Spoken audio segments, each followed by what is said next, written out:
Following his experience at the burning bush, Moshe went down to Egypt and led Bnei Yisrael from there.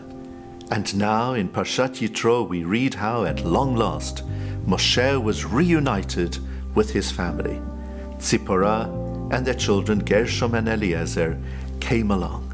And how are the two sons described? Shem Hayechad Gershom, and then a few words later, V'Shem Hayechad Eliezer. The name of one was Gershom, and the name of one was Eliezer. Now there's something wrong here with the terminology. Throughout Chumash, if you've got more than one person, it's Echad, and then Sheni, one, and then the second, such as in the days of creation. So the Torah here should have said, Shem Hayechad Gershom, V'Shem Hasheni Eliezer. Gershom was the first, and Eliezer was the second. Why one and one?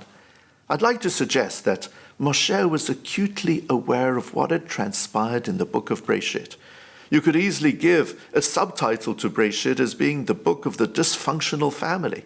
Just about every family written about in the book had problems with regard to relationships, deep divisions, hatred, even attempted fratricide. Now Moshe and Tzipporah were raising their own families, and they realized that at the heart of the issues in Sefer Breshit was the question of seniority. Who was the Bechor? Who had greater rights?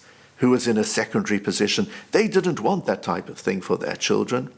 So Moshe and Tzipporah, in their own family unit, wanted to recognize that each one of their children would be somebody special in his own right. There wouldn't be a number one and a number two. Rather, Shem Hayechad Gershom. Gershom for them was the one and only.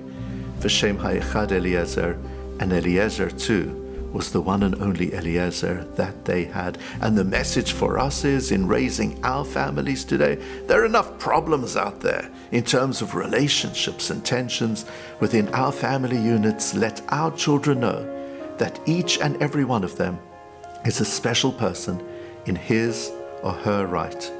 Every single one is an echad, a one and only. Shabbat Shalom.